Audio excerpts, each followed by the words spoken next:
Mighty Radio. Hello there, welcome all to this brand new edition of 5-Round MMA. My name is Alex Ramirez, alongside me my co-host Guillermo Cita. Albert, she's getting started up, as you heard there. The MacBook Pro's getting fired up. How'd you guys do Thanksgiving? Go ahead. Well, I'll go first. It was cool. New scenery. It was cool. Yeah.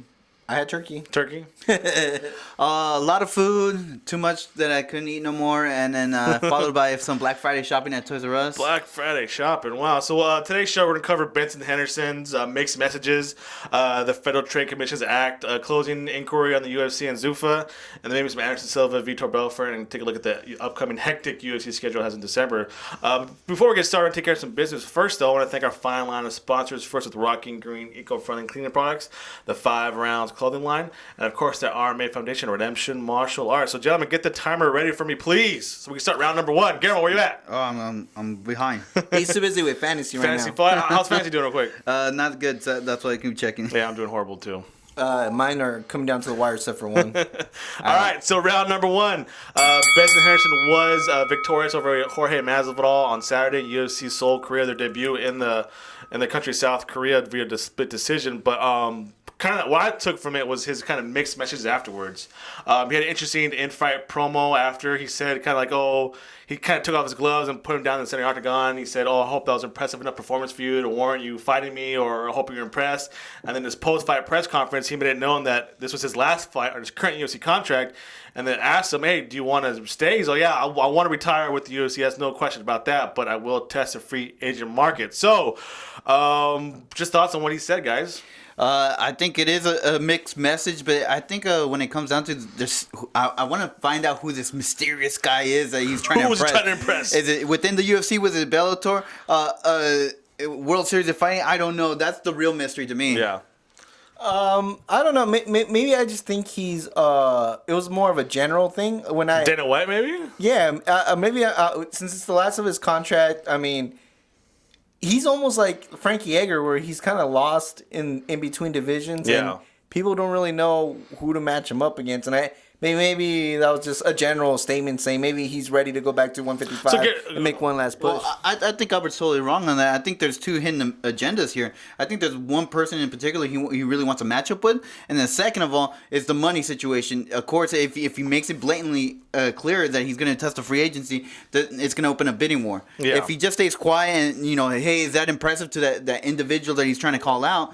Then again, there is no bidding war. No, it's not known that he wants to test a free agency. So I think there's two agendas in this cryptic message. So do you think he will leave? Anybody? Like 50-50 chance? Give me percentage chance he's going to leave the UFC. I say maybe 30% he might leave, just because Bellator is known to throw some good money out there. Yeah. I mean, they got Phil Davis, which I thought was a big pickup. No matter what Dana White would tell you, the guy is a huge person in the MMA community, not just like inside the octagon, but outside as well. Careful, percentage chance he leaves. Percentage chance is 50% chance. 50? I mean, if the money, I mean, he look at his age. He's 32 years old. I mean, from here on out, you don't really talk about rising. You just talk about him staying in the mixed martial arts.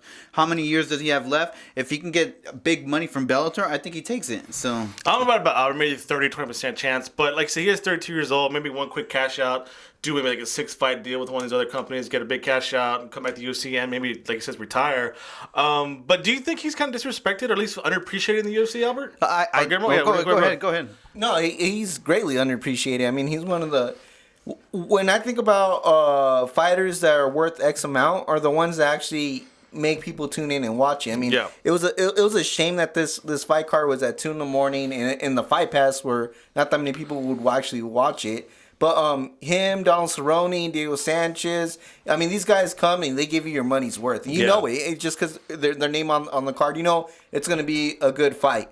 And that can be said with a lot of people. And with that said, I think he's kind of being looked over. I mean, if you're one of the most exciting fighters out there, you should be treated like one, no? Or at least given better matchups or show a little bit more respect. Okay, but does the fact that 23 career professional wins, 11 have come by decision. Does that kind of hurt? I think all exciting though. No, you know what? It's all downhill ever since the second Anthony Pettis fight. There was so much hype behind that, and the way it ended, we ended it quickly, armbar. Yeah. It ended within awkwardly, the first. right? Yeah. Round one. All that hype for a 30-second pay-per-view.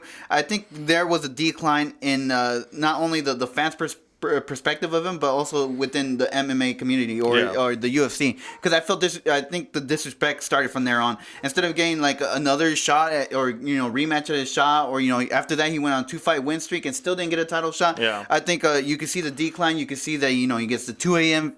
Fights. He gets the fight pass. He got the loser got interviewed first before the winner. What's up with that, Kenny Florian? Come on. So I mean, like when you see the winner get interviewed first, and then you see the loser. So I mean, like I think that it's a combination of things that if you really look at, he's been disrespected. I think to me, he was one of my favorite fighters. It's just sad that we don't get to see him as much as we do. And if you look at the Twitter feed, oh, this is such a technical bout. Wow, Bendo doing this. Bendo, look at the training he's been doing on his wrestling.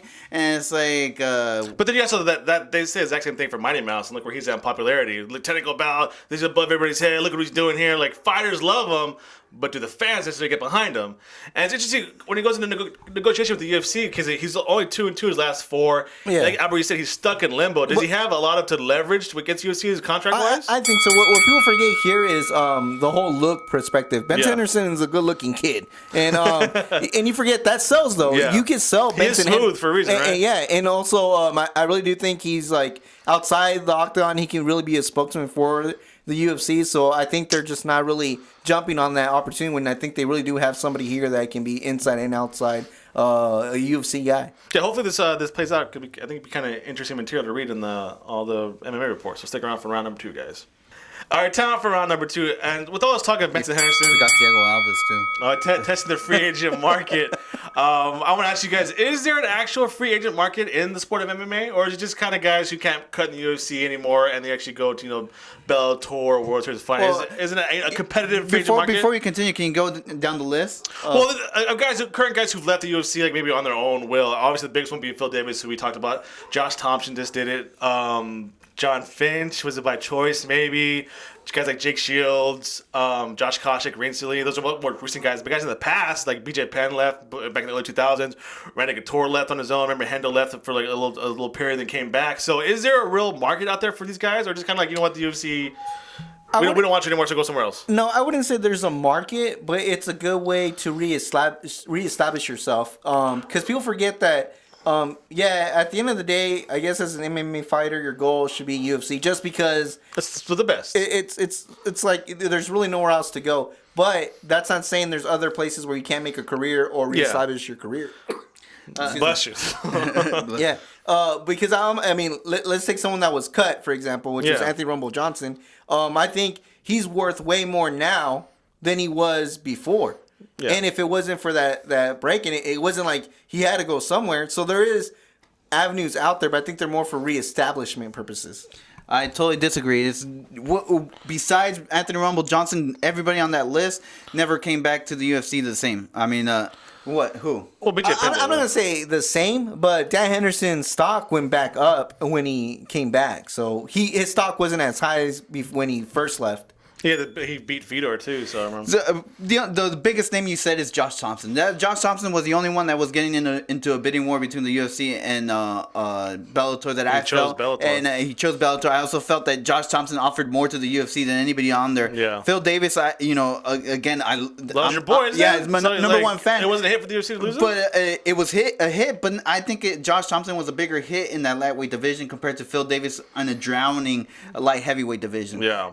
Right now, it's just two-horse race between DC and John Jones. So Phil Davis was on the outside looking in. So why not make the most money? Not long ago, too. Also, remember Gimber Melendez was going to leave for Bellator. Then, UFC came in, gave him the Ultimate Fighter package, gave him a title shot right away. So maybe there's some fighters in UFC, we can't afford to lose you. So just get out of here then. We don't care. To be honest, I'm a big Lyoto Machida fan. You're a Machida fan? Machida. Yeah. I really hope he gets released. And reestablish himself like in Bellator Series of Fighting. I mean, I really want to see him get a nice winning streak. It's almost like you need these guys to fight somewhere else to get these other wins. So it's too risky to use. Yeah, but you never really answered. The question is, can these guys go out, get a big contract and still compete at a high level? I think the answer is no, right? Because they're making the money. Yeah. And then he talks about risk. Machida's taking a risk. If Machida were to go down that path, his hypothetical situation they brought up, if Machida were to lose in World Series of Fighting or Bellator, what you're talking about re-establishing himself, he would drop tremendously from the MMA freaking picture. But where's he at right now? That's what I'm saying. Like he's competing against the best fighters in the world. And if he loses his next fight, it's the same scenario. It's almost like a curse of being the number 5 through 8 slots in the rankings, right? Well, I don't think so. Think about all the people that are in the UFC in that weight class. Being in the top 10 should be an honor, not a freaking sentence. If you're from 5 to 10, I mean, like you're still striving for that belt. So what would it take for there to be to establish MMA market, your franchise market? Was like a guy like Conor McGregor leaving, a guy like a fighter like Ronda Rousey.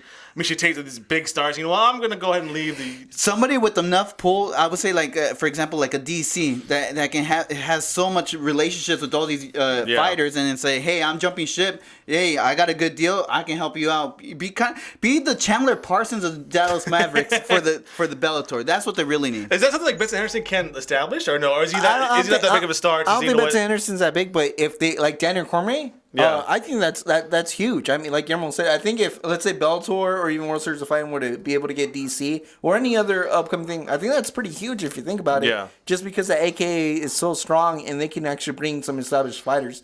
I always think it's because the problem is you have to have a good blend. You have to have a lot of stars that you created that are up and coming, but at the same time you have to have established stars. And at one point, that Bellator was about to even it out. You want to see Tito Ortiz, but no. And Tito Ortiz versus Rampage. No, Phil Davis is as much as I want to go as far as already established. Tito Ortiz and all them, they can do what they want in the prelims. I don't care, but as far I think Phil Davis is a good area to be at if you want an established. The last thing I want to point out is if there's someone worth somebody that they hate so much that they want to fight, like Nick Diaz, Nate Diaz, so forth. Just let them go and let them fight on their own. Well, and then they'll attract people that want to fight Conor McGregor. So I think it's combat sports and free agency is kind of weird, but Dan White says like we're as big as the NFL, we're as big as the NBA, and these things have unions and these things have free agency markets. So we'll see how this kind of plays out in the future. So let's go for round number 2. All right, time for round number 3. These first 3 rounds are kind of connected with the free agency and like the business side of MMA. Earlier this week, the Federal Trade Commission announced that it closed its second investigation on Zuffa, the parent company of the UFC, citing that, let me get a real quote here. No further action by the commission is warranted at this time, and the investigation is closed. This is pretty much saying the UFC is not a monopoly and they're not, taking part in unfair business practices, contrary to what some other fighters believe.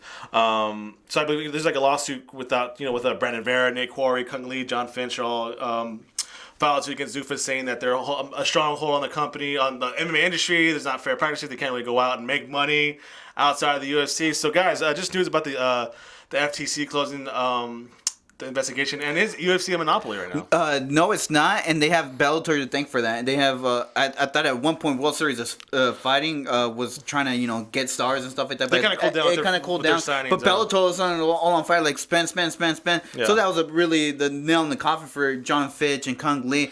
Had the trend continued, that Bellator wasn't purchasing stars or trying to get stars like a Phil Davis. Yeah, I think they actually had a case against the UFC. But yeah, I totally agree. It's not a monopoly. Yeah, even though I don't like the thought of only having one real organization dominate the rest, it really isn't a monopoly, and it's because the Viacom money. Yeah. I mean, for them to say that you can't make the same money in UFC anywhere else, that's a lie. Yeah. I mean, just ask Tito Ortiz, ask King Mo, he'd be making that cheddar cheese. I know that. I would say, as professional wrestling fans, which we are no stranger to this type of talk because. Yeah. We've gone years of the WWE being a monopoly kind of talk and stuff like that. So this but you have TNA. Yeah, I know. I get WCW back in the day, TNA, all these little smaller ones now. So this is kind of right up around with the one dominant organization and the other small ones. And also that's you have you guys like RFA, you have Legacy, you have ONE FC in Asia. Look at Ben Askren's making money over there in Asia right now. So that's another good example. And the other thing is too, if you look at other sports, they have some type of other leagues available. The only one I can think of is the NFL. But I mean, if you saw Canadian one. Oh well, you have the European and the Drew League. Well, if you're talking about NBA, you know, I know there was like a retirement league they're trying to create. I think Rasheed Wallace trying to bring that over. Yeah, so I love it. And the Drew League, free. And then you talk about soccer. There's a National American Soccer League that Raul was playing for the New York Cosmos. So, you know, there is other leagues within the professional ranks. So I think the UFC wasn't the only one. And, you know, it's a ton of those other small promotions either too, right? Like where guys can make a living. It's a hard living, but like, I mean, for everybody to expect it to get the same kind of money Ronda Rousey does, it's kind of... Well, you got to attract the people. I mean, I don't think it matters what organization you're part of. It's just, are you that selling star? I mean, like, can you think of Ronda Rousey going to World Series of Fighting and turning that World Series of Fighting around? Being number one? Yeah, true. And they also added, too, that the right to... it's closed, but they reserve the right to open such further action against... the UFC. It's closed for now, but they can in the future open up the case. But I don't think really see it be necessary, right? Yeah, but I think before the reason this was a big deal is because they're literally buying up all the competition. The first time, their first investigation people was when don't they actually know, but they bought Affliction. Yeah. It wasn't like Affliction kind of just dissolved and peace out Affliction. They bought the organization. Yeah. Technically, and I think when they were doing this trend, I think it was reasonable to do this investigation. Yeah. But now that we see that Bellator is kind of staying on float. Yeah. It's like, well, technically it's not. This is the second. Even though when Windows was around, Apple was around too. Yeah. So I don't know what they were crying about. Yeah, this is the second inquiry. The first one was in 2012 when the UFC bought Strikeforce. I was gonna say, when Strikeforce, WEC was the other one. Oh, about Pride. So it's kind of what's going on here. They can't, monopolize everything. But like you said, like there was Apple and Pride. But I guess people want. There needs to be a code to the Pepsi, right? If UFC would have been found guilty of this, Duddy is clearly guilty. Yeah, obviously. Clearly. But I think because the TNA guys ain't getting paid that much. I think people they want like a WWE and WCW. They want a Coke and Pepsi, Burger King and McDonald's. Like, but it's UFC up here and everyone down here, which is, I mean, they want to be the top organization. There's always someone that likes that flavor anyway. Yeah. I mean, like, everybody prefers Coke, but there's always that one person, like Pepsi. And who likes RC Cola? Oh, yeah. Like, what? They're out there, trust me. The RC Cola fans. It throws me off every single time they request it, but... So, so it looks like, guys like Brandon Vera, Nate Corey, Cunlin, John Finch, their lawsuit it's still pending, but it looks like it's not really going to have two legs to stand on, especially with this report being closed. And, we really haven't found anything here. But, I mean... as a fighter, you got to make that money wherever you can, right?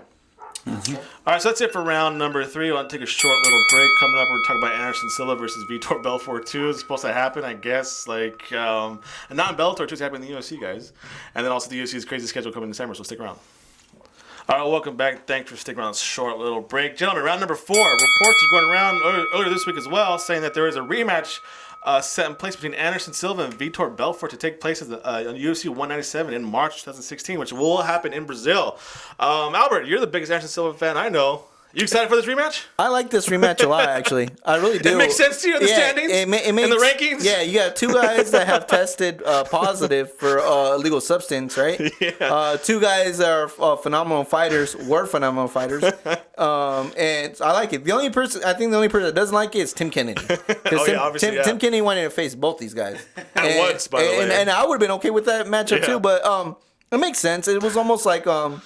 Well, there's a recent matchup, I think. Joe Silva, has Scott Coker been calling you or what? Saying, hey, man, I got this freak show. It makes sense. I mean, there's no other way you can match these guys up. Yeah. There's no way I was going to take Vitor facing, not seriously, but facing a top 5 guy. I would be like, that's kind of questionable. Same thing with Anderson Silva.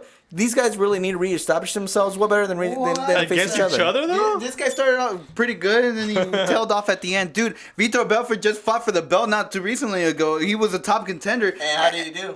Not too well, but I still think he's a contender in that weight class. So you're missing the point. So how is he a contender without TRT is the main question. We know he's a contender with it. But without it, that's the real question. Are you saying that this is a good fight for Anderson Silva, but not a good fight for Vitor Belfort? I totally agree. I think Anderson Silva will, with that win over Vitor Belfort, will propel himself again to relevancy. I think the real person don't credit Joe Silva, credit Michael Bisping. Michael Bisping will not take the Anderson Silva fight or Vitor Belfort fight. And at the last second, he backpedals a little bit. Oh no, I do want it. It's like too late, dude. We got Vitor Belfort versus Anderson Silva, so don't give too much credit to Joe Silva. Blame Michael Bisping that messed this all up. Bisping did say he will not fight any fighter who's tested positive in the past for any TRT drug fest. He's all, well, then like, well. And then he should face Tim Kennedy. I like it. There you go. but okay, go ahead. Yeah, before, I think this would be it's going to be more of a competitive matchup than the first time around. And the first one ended the first one, the amazing front kick. And that was when Anderson Silva was like in this, had this aura of whatever. And I really think he lost that even with the Diaz fight. Even with the Diaz fight, I don't think people still got that from him. And so one, like the injury, and two, and like he tested positive for these drugs. So it makes you wonder, was his whole career on drugs? That the aura is gone now. That's why this argument. This bout makes more sense to me, just because I think it's gonna be more competitive this time around. What have you guys been drinking today? Vitor Belfort just beat Dan Henderson, so he's coming off a win. So he's still relevant in this weight class. You guys are giving way too much credit to Anderson Silva. I think Anderson Silva at that time, whether I want to say lucky. I mean he the thing about that front kick was pretty amazing. The save was amazing. It was amazing. I admit it. But the thing is, you really thought that front kick was gonna knock him out? Had that front kick miss, front kick miss, I think it's a totally different fight. Yeah. I think that's why the rematch makes perfect sense. Let's eliminate that front kick because now he's had injuries to his legs. Yeah. Now I think Vitor Belfort has a better fighting chance against Anderson Silva. Well, right now we're the top 5. Oh, go ahead. And I'm not gonna lie, I got Vitor in this fight. See? So we got the top 15 up in the official UFC rankings. Obviously, Weidman and Rockhold are going to lock up. Jacare and Romero, who are 2 and 3, are going to lock up. Vitor Belfort at number 4. Just keep beat Dan Henderson. Give him Lyoto Machida, man. Machida's taking a break. Remember, he got knocked out by Yoel Romero, so he's almost stepped away for a little bit. You got Tim Kennedy, who was asking for a fight at rank number 6. But he was asking for Anderson Silva, right? Either one. They're ignoring him. Michael Bisping said no to both these guys, right? He's ranked number 7th. And then you have Robert Whittaker, then Gegard Mousasi, and Tyler Lacey right in the top 10. So maybe... I mean, who do you like for Vitor Belfort? Should have been Tim Kennedy, right? Yeah, it should have been Tim Kennedy. It should be 5, 6, or 7. Yeah. Lyoto Machida, Michael Bisping, or Tim Kennedy. Yeah. I think the winner should face Whittaker, to tell you the truth, out of these guys. Yeah, Whittaker's like up there. Because it's all about putting the guy over again. You know? Yeah, but see, now you talked about how they're not... I'm looking at the list right now. You talk about how they need to reestablish themselves. Besides 5, 6, and 7 that Vitor Belfort should face off to really test if he still deserves his spot. I mean, you look at everybody else besides Robert Whittaker. I mean, like, you see Vitor Belfort ahead of these guys. Dan Hendo, who else? Uriah Hall. Well, yeah, that's even. I was gonna say there is plenty of other interesting matchups. Like, I wouldn't even mind seeing Anderson Silva versus Uriah Hall, to tell you the truth. Put them together. Who cares? Yeah, I mean, him versus Vitor Belfort. It doesn't matter. There's still matchups there that you can mix around, and that's why. Well, you forgot what you were saying in the beginning. Yeah. No, but I don't mind. The whole point was that I don't mind this matchup. Is what I was trying. The middleweight division was my whole point this whole time. And the light heavyweight. Actually, the middleweight, light heavyweight, and heavyweight division are all guys who don't need to be protected and be pushed. All the top 10 are all established stars. Just put them up against each other. Who cares? They're going to be names no matter what. So might as well just throw them all. And who cares about these unique matchups? Give me Nick Diaz versus Anderson Silva Part 2. Part 2? I'll take that. A drug-free rematch. All right, time for round number 5. Start that clock for me. Will you, Guillermo, please? Yep. So, was it the 12 Days of Christmas, right? The song? So we got kind of got that version here at the UFC with 9 Days of Christmas. How many fights in like 3 days? You got 3 consecutive days. You got the UFC Fight Night, Ultimate Fighter finale, and then obviously UFC 194. Then followed by UFC on Fox. So UFC Fight Night is going to be Rose Namajunas versus Paige Van Sant. That's going to be the main event. And they think that I don't see the theme on that matchup, but I do. What's the theme on that one? That whole card is pretty good looking. Is that what it is? Who's on the card? It starts off with Theodore. Elias Theodore. Yeah, so it starts off pretty good. Yeah. And then you got up and coming star Sage Northcutt. Sage Northcutt, who, come on now, guys, the guy's a top model. You can skip the next bout, and then Jim Miller is Michael Chiesa. And then of course you got Van Zandt. I see what you're doing. Then you got the thing is though, they're not promoting it as that though. I mean, like you just see the tough finale. They should though. They really should. They should say this is the sexiest card we had. If Sexy Yama was on this card, I mean, it'll be out of the charts. Blow your mind. Yeah. And then the next day, the Tough 22 finale is going to be main evented by Frank Yeager versus Chad Mendes, which is going to. What was that exaggeration? Exactly. I'm excited about that. Yeah. I'm excited about that. And then the day after that, UFC 194, of course, Aldo versus McGregor and Weidman versus Rockhold. So guys, I'll be in Vegas that week. So give you the money to put the bet? Yeah. Oh, don't say that. Not that we do that. We don't do that. No. We don't do that here. Hey, but I can tell you guys how the atmosphere is. So yeah, I'll be there Tuesday through Friday. So I won't be there Saturday for Connor, but I'll tell you how the vibe is. And then on December 19th, UFC on Fox, Cowboys Cerrone is going to try and dethrone Rafael Dos Anjos, along with Alistair Overeem finally taking on Junior Dos Santos. So damn. It's going to be Christmas. It's going to come early for a lot of the MMA fans with the heavy December. Any one card bout you're looking forward to, other than obviously Aldo versus McGregor? Any sleepers you seen here? Frankie Edgar versus Chad Mendes. Give me a sleeper. Is there your sleeper? Well, I wouldn't say sleeper, but I say that's the fight I'm most excited about because it means so much. I mean, these guys. If Frankie Edgar wins, it sets up that Conor McGregor versus Jose Aldo winner against Frankie Edgar. I think that would be great. So, any sleepers? I'll give you a real sleeper here. Which one? Overeem versus JDS. That's on the Fox card, right? Yeah, everyone got Overeem pretty much written off. I don't think so, sir. He's going to surprise JDS. JDS is going to go in there cocky as ever, right? Yeah. And then I want to hear what excuses he has when Overeem beats him. The other, it's funny. God, JDS, whatever that guy. my sleeper one is in the exact same card. Which one is it? It's Michael Johnson versus Nate Diaz. Oh yeah. I mean, there's been so much smack talk. I think Michael Johnson with this win kind of promotes him up in the up echelon of the lightweight division. Yeah, it's gonna be the first time almost in a year that Nate Diaz has fought. So hopefully the time off kind of do him some good. Honestly, when the Diaz brothers are going good, it's a good thing for MMA. And people have missed the biggest story I think in this whole thing, right? What did Conor McGregor said in the last press conference? He said, "Everybody, please stay in shape because Jose Aldo will not make the thing." You know who's on the undercard in that event? Who? Uriah Faber. And that is not by mistake, ladies and gentlemen. So if Jose Aldo does not make it, we get Uriah Faber versus Conor McGregor. Just that card overall, I think if you really talk about the three matchups at the top, is amazing. Now you have UFC 194. UFC 194. You have Alligator against Yoel Romero. That would be my sleeper right there. But it's hard to pick. No. Go down the line so you can give all the MMA fans out there the main card. The main card. No, yeah, just the main card because this is probably one of the most stacked cards I've seen in like 2 years. So you got the pay-per-view bout to about Max Holloway versus Jeremy Stephens. So Max Holloway is always good fun to watch. Mm-hmm. Welterweight bout between Damian Maia and Gunnar Nelson, who's on the rise. Albert loves Gunnar Nelson.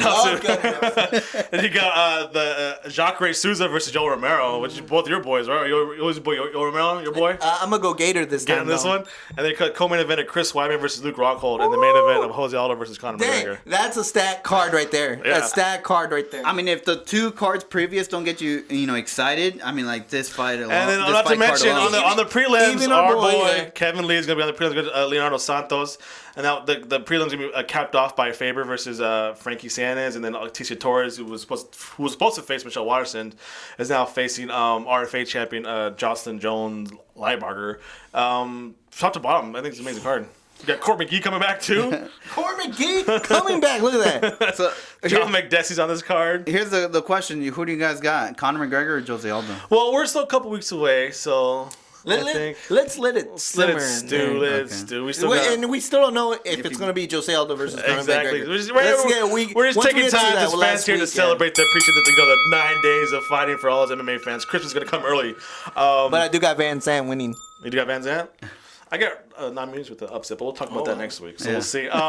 That's it for today's show. I want to thank everybody for listening. Keep in touch with us. Follow us on Twitter and Instagram at FiveRoundMMA. It's FIVE. Like us on Facebook. Follow us on Instagram. I did that right. Subscribe to us on iTunes, YouTube, and Podomatic, all under 5RoundMMA. And please visit 5RoundMMA.com. And a big thank you to all of our sponsors. First, with the Rock and Green eco-friendly cleaning products, 5 Rounds clothing line, and of course, the RMA Foundation, Redemption Martial Arts, Rise Up Against Bullying. Amber, what do you got? Please, gotta bring up Finn Balor to the main roster. Finn Balor? Thank everybody for listening. The Balor Club? Oh, yeah, the cream of the crop. You are now listening to FRMMA Radio.